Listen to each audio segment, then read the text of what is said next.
¿no? Lo que sabemos hasta ahora es que el ayatolá Ali Jamenei está refugiado en un búnker que ha nombrado a algunos clérigos como sucesores en caso de que él sea asesinado. Pero a mí me parece, y lo subamos a la conversación, Guillermo está con nosotros. ¿Cómo estás, Guillermo? Buenas noches. Que aquí va a haber una respuesta iraní. ¿En qué dimensión va a ser esa respuesta? ¿Cómo se va a dar? ¿Qué capacidad tiene el ejército israelí para responder a esto? Eso es lo que está en duda hasta ahora, ¿o no? ¿Cómo estás? Buenas noches. Hola, Guillermo.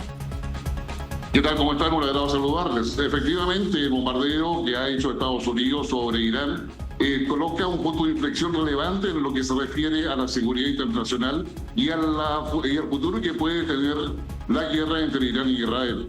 En esa perspectiva, yo creo que tenemos tres cosas fundamentales que saber. La primera de ellas es que Estados Unidos no podría haber atacado a Irán sin haber informado previamente a Putin y a Xi Jinping. Lo segundo es que se trata de un ataque que es intenso en términos de poder lograr penetrar la seguridad y la estructura de los búnkeres donde están los procesos de uranio en las tres plantas, al menos que sabemos que estaría atacando a Estados Unidos. Lo tercero pasa a ser relevante también en términos de lo que es la posible reacción de un Irán que ha estado intensificando sus ataques a Israel, pero también Netanyahu o Israel ha ido cooperando en lo que es la lógica que hace Estados Unidos. Y un último punto relevante es que Donald Trump, al definir un ataque sobre Irán, mucho antes de lo que había predicho en la práctica en 2 semanas más, finalmente lo termina haciendo en menos de 24 horas. Eso quiere decir que toma una distancia respecto a Netanyahu. Es decir, que Estados Unidos toma la iniciativa y al tomar esa iniciativa definitivamente coloca un punto de inflexión donde el control de lo que pasa a futuro queda en manos de las potencias y no necesariamente ni de Irán ni de Israel.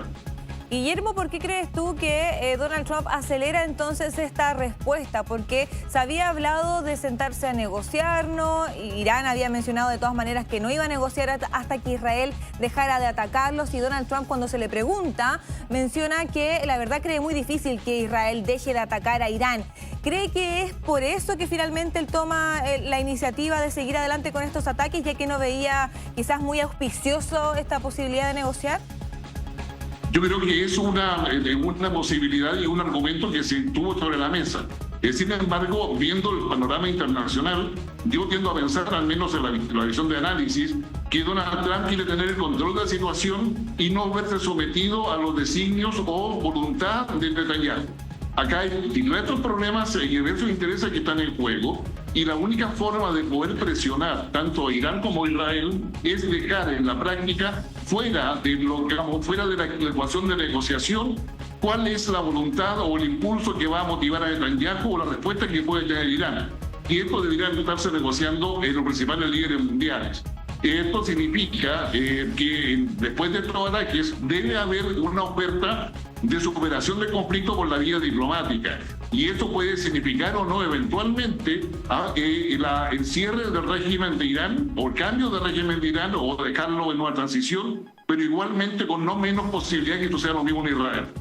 Ahora, Guillermo, ¿qué se puede esperar después de este ataque? Lo que tenemos es que Estados Unidos había dicho a través de su presidente, ok, vamos a dar un plazo de hasta 2 semanas. Finalmente deciden atacar, intervienen en el conflicto israelí e iraní. Hacen este ataque focalizado a estas supuestas 3 plantas nucleares. Luego de eso se retiran y no participan, dejan que el conflicto continúe entre Irán e Israel, o Estados Unidos va a tener una acción más de mayor participación. Y lo otro, ¿qué se puede esperar de los aliados de Irán?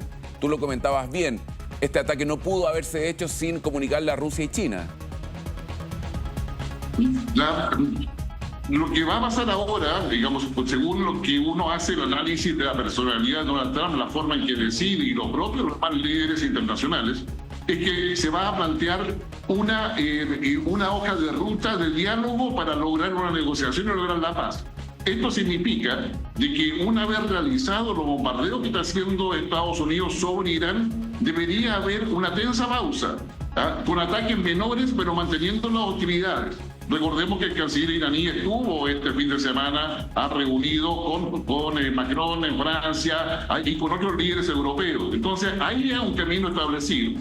A Donald Trump le interesa presionar a Irán para que abandone el desarrollo nuclear. Probablemente eso no va a ser inmediato, pero sin lugar a dudas se va a tensionar.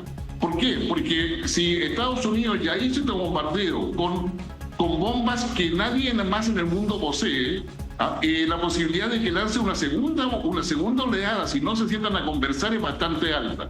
Lo que hizo Donald Trump en su primera administración, cuando lanza la bomba madre sobre Afganistán, y luego cuando ataca la base rusa en Siria, justo cuando estaba cenando con el presidente Xi Jinping en la Florida, dan cuenta de que Donald Trump, para todos los efectos de análisis, es una persona que cumple lo que dice, y si dice que va a hacer algo, lo va a hacer por completo hasta obtener el resultado que él quiere. Y en esa perspectiva, en esta jugada, yo diría se estaría dando un escenario donde quieran o no quieran los actores que van a estar dispuestos a sentarse para negociar. Por otra parte, Guillermo, habían algunos trascendidos de prensa que revisábamos el día de ayer que mencionaban que parte de lo que se estaba evaluando de parte del equipo de Donald Trump era realizar un único ataque, porque según ellos así se podría evitar una escalada superior. ¿Crees tú que sea así como se desarrolla este conflicto finalmente? No, yo creo que no. Yo creo que este ataque, si no lleva la negociación, va a mantener y va a generar una escalada en el conflicto con otros actores de Medio Oriente. Ya no sería solamente la potencia, sino que otros actores de Medio Oriente. Recordemos que acá hay también temas, aparte de los intereses económicos, geoestratégicos, existentes, también hay intereses religiosos, culturales. Consecuencia, no es un tema, digamos, tan menor. Digamos, en todos los análisis uno deja lo religioso cultural porque entiende que hay un equilibrio que se ha conseguido difícilmente en las últimas décadas. Pero sin embargo, a la hora de poder negociar, sin lugar a dudas va a ser un tema que va a volver a estar allí, y eso haría mucho más complejo si no hay resultados esperados luego de este ataque de Estados Unidos. Sí, hay varias dudas respecto a lo que conversábamos ayer, Guillermo, respecto a posibilidades de una respuesta iraní a través de actos terroristas en intereses norteamericanos en diferentes partes del mundo, ¿no? Esa también es una de las posibilidades. Y lo otro es, lo planteaba Paloma, si es que Donald Trump tuvo el apoyo o no del Congreso para este ataque, o si fue una decisión unilateral, y qué consecuencias le puede traer también a él dentro de la política interna norteamericana. Para Donald Trump es fundamental que Irán no opaque todas las estrategias de negociación, muchas veces utilizando el instrumento arancelario en el cual está desplegado con el resto del mundo, particularmente con la Unión Europea. En esta ocasión, Donald Trump tiene cierta certeza de que tanto la Unión Europea como los líderes de China, India y Rusia concuerdan en que Irán no tenga capacidad nuclear, que es el único punto de convergencia probablemente que tienen en términos concretos. Entonces, en ese sentido, Khamenei, el gran ayatollah de Irán, obviamente que ha dejado también sucesores ya preestablecidos, pero la idea es que use grupos proxy para poder generar una venganza de Irán contra intereses israelíes o estadounidenses en el resto del mundo, que yo diría es una probabilidad bastante alta y una probabilidad que con toda seguridad se ha evaluado adecuadamente. Si eso llegase a suceder, Estados Unidos se preocuparía, en la lógica de Donald Trump, de poder destruir definitivamente a Irán. Y eso no va a requerir solamente la potencia esté de acuerdo, sino que sus principales socios en Medio Oriente, que son justamente los adversarios del gobierno chiita de Irán. Estamos hablando de Emiratos, estamos hablando de Arabia Saudita particularmente. Sí, por otra parte también quería mencionar que hay alrededor de 19 bases estadounidenses en Medio Oriente que albergan unos 40.000 soldados estadounidenses, y los iraníes han dicho que estas tropas no están seguras si Estados Unidos se une a este conflicto. ¿Podríamos esperar quizás que la primera reacción de Irán sea dirigida hacia estas bases, por ejemplo? Que están en la línea de fuego, además. Sí, es muy posible que eso sea de esa manera. Las bases, entendemos, de Estados Unidos, por información surgida desde el interior del gobierno estadounidense, han sido reforzadas, se han desplegado mayores destructores, aparte de los 2 portaaviones que ya estaban desplegados en la zona, y en consecuencia se tiene, yo diría, una capacidad de parte de Estados Unidos lo suficiente para poder establecer de que es capaz de dar golpes concretos sobre Irán sin enterar a la invasión. Es decir, anular completamente las capacidades militares y de infraestructura crítica de parte de Irán para poder doblegarlo y obligarlo efectivamente a una rendición o a una negociación donde cambie completamente las condiciones en las cuales se ejerce el gobierno de Irán actualmente. Entonces acá yo diría, la decisión de Donald Trump conlleva muchas otras decisiones detrás si efectivamente Irán no se sienta a la mesa a negociar. Claro, 40.000 soldados, Paloma, son los que tú comentabas, soldados y civiles estadounidenses en servicio activo para el Pentágono. Se encuentran en el Medio Oriente, están distribuidos en varios países. Estaba revisando un mapa aquí, sí. Precisamente están en Bahrein, en Arabia Saudita, en Emiratos Árabes, muy cerca de la frontera de Irán, también bases aéreas que están ahí. Fíjate que hay una declaración hasta ahora, la única declaración que ha surgido de algún representante del gobierno iraní. Se trata de Mehdi Mohammadi, que es asesor de Mohammad Ghalibaf, que es el presidente del Parlamento iraní, que lo que declaró a través de las redes sociales es que Irán ya estaba anticipándose a estos ataques contra Fordo, que es uno de los 3 lugares que fueron atacados por Estados Unidos, y que el lugar había sido evacuado hace mucho tiempo. Dice además que los daños no son irreversibles. Y hay otra declaración que a mí me parece que es la más importante. Dice que no se puede bombardear el conocimiento, dando cuenta que tal vez ellos tendrían capacidad actual, Paloma, para generar nuevos armamentos nucleares, ¿no? Sí, claro, bueno, y además también no sé si es prudente ya quizás mencionar que este es un conflicto, Guillermo, que está involucrando a más países que ya ni siquiera están dentro de los límites de Medio Oriente. ¿Cuándo es prudente ya hablar de un conflicto mundial? No, yo creo que hay un conflicto mundial híbrido hace ya varios años. Probablemente uno lo podría situar desde que Rusia invade Ucrania, pero es un conflicto mundial que se mantiene en un esquema híbrido y convencional. Lo que está pasando ahora en Irán tiene la particularidad de que podría hacerlo escalar a lo que todos tenemos como percepción de lo que podría ser una guerra mundial. El hecho de que se estén usando estas bombas en Irán ya da cuenta de que los niveles de uso de armamento letal o armamento con alta tecnología, como es este caso, es el paso previo a una bomba nuclear. Esa va a ser el análisis de los mercados, probablemente va a ser el análisis de estas personas. Sin embargo, hay una voluntad de parte de las potencias de no avanzar a esa guerra nuclear. Y eso creo que va a frenar mucho cualquier tipo de decisión de poder seguir dando un siguiente paso. Y ese siguiente paso implicaría completamente de que habría sobrevivientes y no ganadores. Digamos, eso yo creo que es el concepto más importante.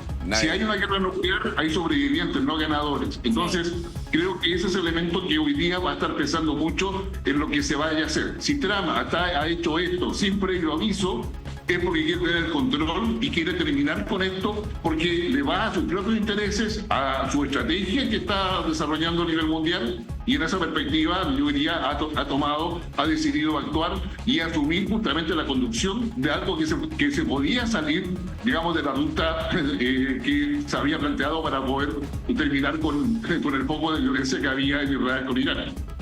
Sí, sin duda, nadie gana en una guerra, tal como lo planteas tú, Guillermo. Ahora, Donald Trump, cuando hizo su campaña para llegar a ser el presidente de Estados Unidos por segunda vez, plantea que Estados Unidos no iba a participar en ninguna guerra, ¿no? En ninguna guerra en el extranjero, al menos durante su mandato. Eso fue lo que él prometió con este eslogan de Estados Unidos primero. Pero, sin embargo, ahora hay un cambio. Él decide involucrarse en el conflicto del Medio Oriente. ¿Qué consecuencias tú que pueda traer para Estados Unidos esta intervención? O a nivel global, ¿qué consecuencias podrían haber de que Estados Unidos finalmente haya decidido participar en este conflicto en el Medio Oriente? A ver, pues lo voy a decir en un término muy simple. Lo primero es saber si las bombas que lanzó Estados Unidos funcionan o no. Y obviamente, como lo que se señalaba anteriormente, Irán pretende hacernos creer de que no funcionaron. Exacto. Sin embargo, mientras no tengamos la verificación de eso, de que si efectivamente las bombas antibúnker lograron el efecto deseado de poder destruir o inutilizar los procesos de enriquecimiento de uranio que se están llevando a cabo, creo que va a ser lo primero. Eso todavía nos falta tiempo para tener esa certeza. Lo segundo es que si esto sigue escalando, y la primera hipótesis es que Irán finalmente se somete en virtud de estos bombardeos, sin lugar a dudas vamos a tener la hipótesis más entusiasta, optimista, en términos de que va a haber una mesa de negociación para la paz. con condiciones tanto para Irán como también para Israel. No, pero si se da segunda hipótesis donde Irán quiere responder y inmolarse en virtud de sus creencias y en virtud de lo que ha planteado de décadas a la fecha, sin lugar a dudas ahí está el mayor riesgo. Y eso implica un Irán que va a intervenir en el estrecho de Hormuz, un Irán que va a intervenir en la cadena de suministros globales, para decirlo en términos concretos, que va a generar la desconfianza entre las potencias, porque finalmente Rusia, China van a tener que tomar una decisión respecto a qué cosas hacen con Irán. O sea, Irán no tiene capacidad para avanzar solo en esta segunda hipótesis. Necesariamente necesita a los demás. Pero esto también ha demostrado, y es la razón por la cual China y Rusia están de acuerdo en que Irán no tenga bombas nucleares, es que no se puede confiar en la lógica de los gran ayatolas, que serían los enviados de Dios básicamente, en términos políticos, y que no usen eso para otros fines distintos a lo que se ha señalado. Sí, Guillermo, volviendo a lo anterior que te había mencionado, si es que se llega a involucrar Rusia y China, ¿ahí recién se pudiese hablar de quizás una tercera guerra mundial, o ya en el escenario que estamos se puede hablar de eso? Yo creo que una tercera guerra mundial va a suceder cuando alguien lance una bomba nuclear, independiente de cuántos kilotores tenga o su capacidad de destrucción, y obligue a algún adversario, cualquiera que esté. Hoy tuvimos algún problema sí, con la comunicación. A responder de la misma manera, y a los sistemas internacionales deben hacer de forma similar. Entonces yo creo que ahí hay un tema que va a ser fundamental, es decir, hay voluntad para poder avanzar en la tercera guerra mundial, y ahí volvemos a lo que señalábamos anteriormente. La tercera guerra mundial sería una suerte de nuclearización en cadena, donde habría sobrevivientes pero no ganadores. Y ahí sí que estamos en una situación que diría mucho más compleja. Bien, Guillermo Holzman, analista internacional, ha estado con nosotros comentando las primeras informaciones que han surgido luego de este ataque estadounidense sobre bases nucleares en Irán. Guillermo, muchísimas gracias por este contacto con nosotros. Que esté muy bien. Buenas noches. Chao, Guillermo. Gracias. No, gracias a ustedes. Que estén bien.